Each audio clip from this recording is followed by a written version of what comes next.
সাইদের পিতা জাইদ ছিলেন জাহিলি যুগের মক্কার মুষ্টিমেয় সৌভাগ্যবান ব্যক্তিদের একজন, যারা ইসলামের আবির্ভাবের পূর্বেই শিরক ও পৌত্তলিকতা থেকে নিজেদেরকে দূরে রাখেন, সব রকম পাপাচার ও অশ্লীলতা থেকে দূরে থাকেন, এমনকি মুশরিকদের হাতে জবাই করা জন্তুর গোশত পরিহার করতেন।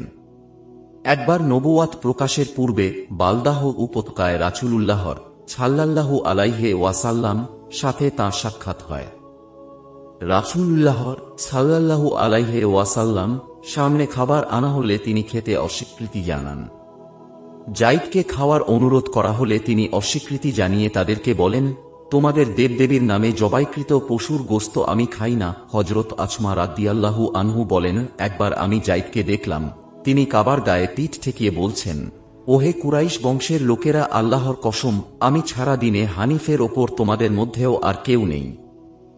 জাহিলি যুগে সাধারণত কন্যা সন্তান জীবন্ত দাফন করা হতো। কোথাও কোনো কন্যা সন্তান হত্যা বা দাফন করা হচ্ছে শুনতে পেলে জাইদ তার অভিভাবকের কাছে চলে যেতেন এবং সন্তানটিকে নিজ দায়িত্বে নিয়ে নিতেন। তারপর সে বড় হলে তার পিতার কাছে নিয়ে গিয়ে বলতেন, ইচ্ছে করলে এখন তুমি নিজ দায়িত্বে নিতে পারো অথবা আমার দায়িত্বে ছেড়ে দিতে পারো। কুরাইশরা তাদের কোনো একটি উৎসব পালন করছে। মানুষের ভিড় থেকে একটু দূরে দাঁড়িয়ে জাইদ ইবন আমর ইবন নুফাইল তা গভীরভাবে পর্যবেক্ষণ করছেন।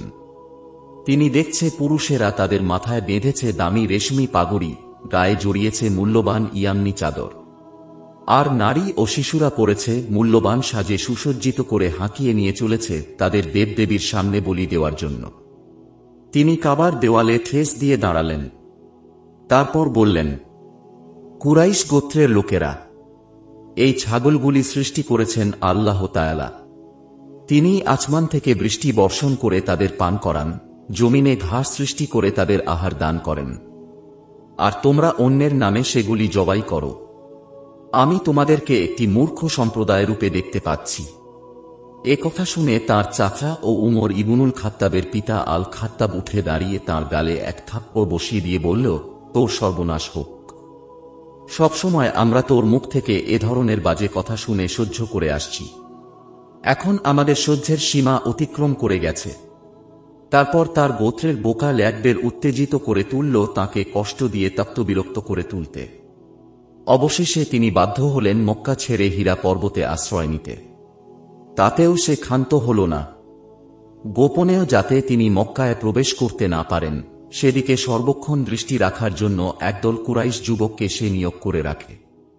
অতঃপর জাইদ ইবন আমর কুরাইশদের অগোচরে ওয়ারাকা ইবন নাওফিল, আব্দুল্লাহ ইবন জাহাস, উসমান ইবনুল হারিস এবং মুহাম্মদ ইবন আব্দুল্লাহর ফুফু মাইমা বিনতু আব্দুল মুত্তালিবের সাথে গোপনে মিলিত হলেন।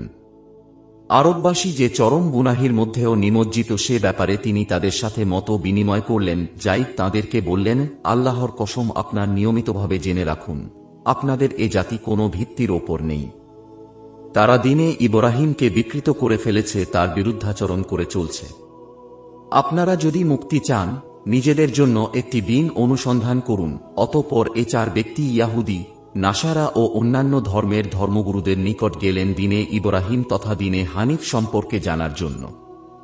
ওয়ারাকা ইবন নাওফিল খ্রিস্ট ধর্ম অবলম্বন করলেন, কিন্তু আব্দুল্লাহ ইবন জাহাস, উসমান ইবনুল হারিস কোনো সিদ্ধান্তে উপনীত হতে পারলেন না। আর জাইদ ইবন আমর ইবন নুফাইলের জীবনে ঘটে গেল এক চমকপ্রদ ঘটনা। আমি ইয়াহুদি ও খ্রিস্টধর্ম সম্পর্কে অবগত হলাম, কিন্তু সে ধর্মে মানসিক শান্তি পাওয়ার মতো তেমন কিছু না পেয়ে তা গ্রহণ করতে অস্বীকার করলেন। এক পর্যায়ে আমি শামে, সিরিয়া এসে উপস্থিত হলাম। আমি আগেই শুনেছিলাম সেখানে একজন রাহিব সংসারত্যাগী ব্যক্তি আছেন, যিনি আসমানি কিতাবে অভিজ্ঞ। আমি তাঁর নিকট উপস্থিত হয়ে আমার কাহিনী বিবৃত করলাম। আমার কথা শুনে তিনি বললেন, ওহে মক্কাবাসী ভাই, আমার মনে হচ্ছে আপনি দিনে ইব্রাহিম অনুসন্ধান করছেন। বললাম, হ্যাঁ, আমি তাই অনুসন্ধান করছি। তিনি বললেন, আপনি যে দিনের সন্ধান করছেন, আজকের দিনে তো তা পাওয়া যায় না। তবে সত্য তো আপনার শহরে। আপনার কওমের মধ্য থেকে এমন এক ব্যক্তি পাঠাবেন যিনি দিনে ইব্রাহিম পুনরুজ্জীবিত করবেন। আপনি যদি তাকে পান, তাঁর অনুসরণ করবেন। জাইদ আবার মক্কার দিকে যাত্রা শুরু করলেন। প্রতিশ্রুত নবীকে খুঁজে বের করার জন্য দ্রুত পা চালালেন। তিনি যখন মক্কা থেকে বেশ কিছু দূরে তখনই আল্লাহ তাআলা নবী মুহাম্মদ সাল্লাল্লাহু আলাইহি ওয়াসাল্লাম কে হিদায়াত ও সত্য দিন সহকারে পাঠালেন। কিন্তু যায়েদ তাঁর সাক্ষাৎ পেলেন না। কারণ মক্কায় পৌঁছার পূর্বেই একদল বেদুইন ডাকাত তাঁর উপর চড়াও হয়ে তাঁকে হত্যা করে। এভাবে তিনি রাসূলুল্লাহর সাল্লাল্লাহু আলাইহি ওয়াসাল্লাম দর্শন লাভের সৌভাগ্য থেকে বঞ্চিত হন। শেষ নিঃশ্বাস ত্যাগের পূর্বে তিনি আকাশের দিকে তাকিয়ে দোয়া করেন, আল্লাহুম্মা ইন কুনতা হারামতানি মিন হাজাল খাইরি ফালা তাহরিম মিনহু ইবনি সাইদান। হে আল্লাহ, যদিও এ কল্যাণ থেকে আমাকে বঞ্চিত করলেন, আমার পুত্র সাইদকে তা থেকে আপনি মাহরুম করবেন না। আল্লাহ তাআলা যায়েদ এ দোয়া কবুল করেছিলেন। রাসূল সাল্লাল্লাহু আলাইহি ওয়াসাল্লাম লোকদের মাঝে ইসলামের দাওয়াত দিতে শুরু করলেন। প্রথম ভাগেই যারা আল্লাহ ও তাঁর রাসূল সাল্লাল্লাহু আলাইহি ওয়াসাল্লাম এর ওপর ঈমান আনলেন তাদের মধ্যেও সাইদও একজন। এতে আশ্চর্য হওয়ার কিছু নেই, কারণ সাইদ প্রতিপালিত হয়েছিলেন এমন এক গৃহে, যে গৃহ ঘৃণাভরে প্রতিবাদ ও প্রত্যাখ্যান করেছিল কুরাইশদের সকল কুসংস্কার ও গুনাহীনকে। তার পিতা ছিলেন এমন এক ব্যক্তি যিনি তার সারাটি জীবন অতিবাহিত করেছিলেন সত্যের সন্ধানে। সাইদ একাই ইসলাম গ্রহণ করেননি, সাথে তাঁর সহধর্মিনী উমর ইবনুল খাত্তাবের বোন ফাতিমা বিনতুল খাত্তাবও ইসলাম গ্রহণ করেন। ইসলাম গ্রহণের কারণে কুরাইশ বংশের এ যুবকও অন্যদের মতো জুলুম অত্যাচারের শিকার হন। কুরাইশরা তাকে ইসলাম থেকে ফেরানো দূরে থাক, তাঁরা স্বামী স্ত্রী মিলে বরং কুরাইশদের এক গুরুত্বপূর্ণ ব্যক্তিকে ছিনিয়ে নিয়ে এলেন ইসলামের মধ্যেও। তিনি হলেন তাঁর শ্যালক হযরত উমর ইবনুল খাত্তাব রাদিয়াল্লাহু আনহু। তাদের মাধ্যমে আল্লাহ তাআলা উমরকে ইসলামের মধ্যেও নিয়ে আসেন। হযরত সাইদ তার যৌবনের সকল শক্তি ব্যয় করেন ইসলামের খিদমতে। তিনি যখন ইসলাম গ্রহণ করেন তখন তাঁর বয়স ২০ বছরও অতিক্রম করেনি। একমাত্র বদর যুদ্ধ ছাড়া রাসূলুল্লাহ সাল্লাল্লাহু আলাইহি ওয়াসাল্লাম এর সাথে অন্য সব যুদ্ধেই তিনি অংশগ্রহণ করেন। রাসূলুল্লাহ সাল্লাল্লাহু আলাইহি ওয়াসাল্লাম এর নির্দেশে একটি গুরুত্বপূর্ণ কাজে সিরিয়ায় থাকার কারণে তিনি বদর যুদ্ধে যোগদান করতে পারেননি।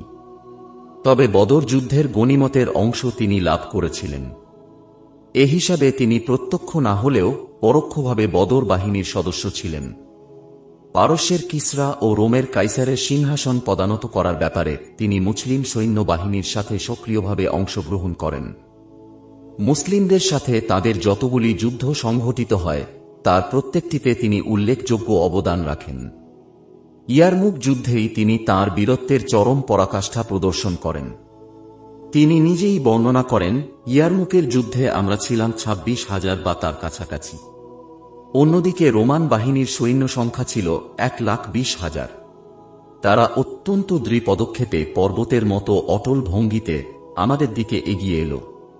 তাদের অগ্রভাগে বিশপ ও পাদ্রী পুরোহিতদের বিরাট এক দল, হাতে তাদের ক্রুশ খচিত পতাকা, মুখে প্রার্থনা সঙ্গীত।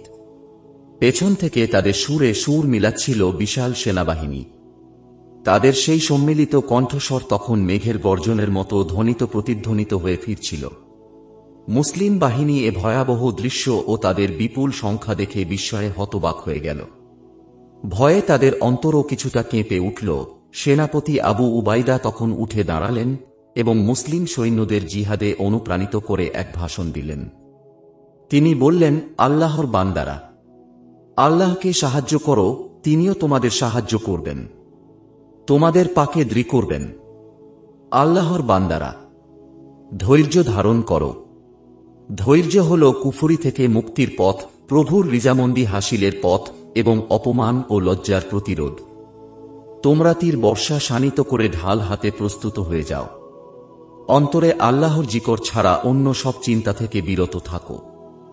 সময় হলে আমি তোমাদের নির্দেশ দেব ইনশাআল্লাহ। সাইদ রাদিয়াল্লাহু আনহু বলেন, তখন মুসলিম বাহিনীর ভেতর থেকে এক ব্যক্তি বেরিয়ে এসে আবু উবাইদাকে বলল, আমি সিদ্ধান্ত নিয়েছি, এ মুহূর্তে আমি আমার জীবন কুরবানি করব।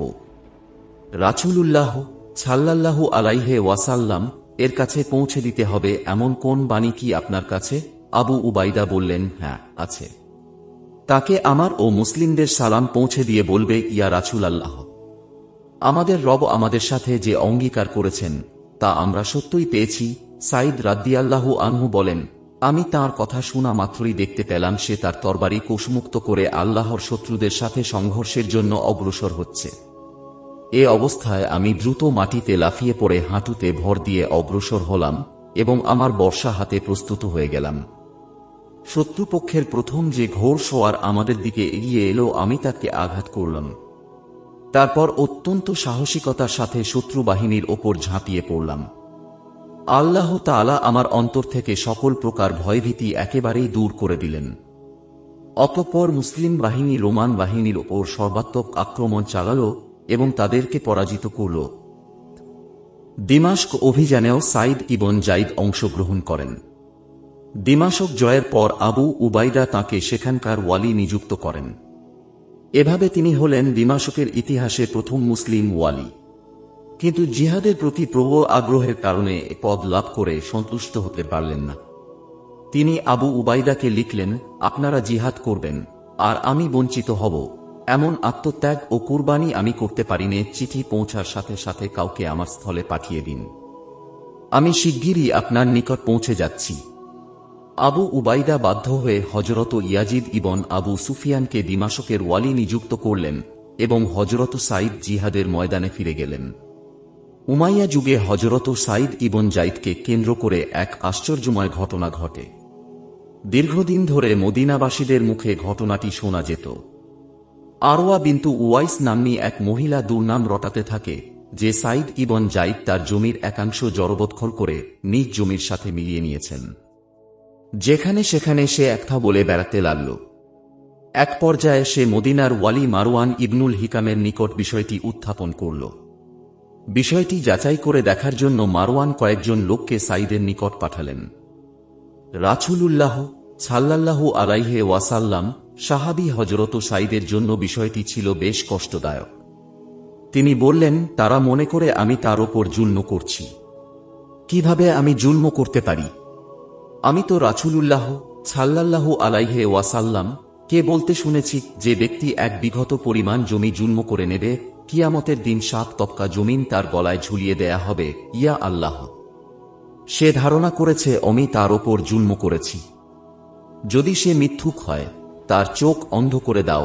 যে কূপ নিয়ে সে আমার সাথে ঝগড়া করেছে তার মধ্যেই তাকে নিক্ষেপ করো এবং আমার পক্ষে এমন আলোক প্রকাশ করে দাও যাতে মুসলিমদের মাঝে স্পষ্ট হয়ে যায় যে আমি তার ওপর কোন জুলম করিনি। এ ঘটনার পর কিছুদিন যেতে না যেতেই আকিক উপত্যকা এমনভাবে প্লাবিত হল যে অতীতে আর কখনো তেমন হয়নি।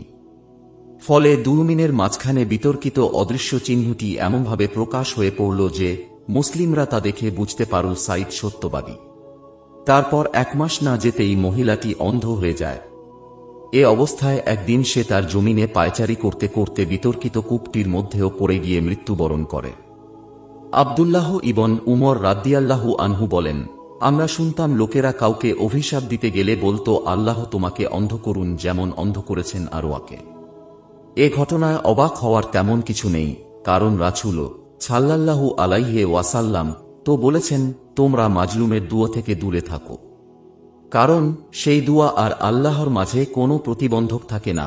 এই যদি হয় সব মাজলুমের অবস্থা, তাহলে আশারায়ে মুবাশশারাহ জান্নাতের সুসংবাদ প্রাপ্ত 10 জনের একজন সাইদ ইবন জাইদের মতো মাজলুমের দুয়া কবুল হওয়া তেমন আর আশ্চর্য কি? আবু নুয়াইম বিরাহ ইবনুল হারিস থেকে বর্ণনা করেছেন, মুগিরা ইবন শুবা একটি বড় মসজিদে বসেছিলেন। তখন তাঁর ডানে বাঁয়ে বসা ছিল কুফার কিছু লোক। এমন সময় সাইদ ইবন জাইদ নামক এক ব্যক্তি এলেন। মুগিরা তাকে সালাম করে খাটের ওপর পায়ের দিকে বসালেন। অতঃপর কুফাবাসী এক ব্যক্তি উপস্থিত হয়ে মুগিরার দিকে মুখ করে গালি বর্ষণ করতে লাগল। তিনি জিজ্ঞেস করলেন, মুগিরা, এ লোকটি কার প্রতি গালি বর্ষণ করছে? বললেন, আলী ইবন আবি তালিবের প্রতি। তিনি বললেন, ওহে মুগিরা। এভাবে 3 বার ডাকলেন।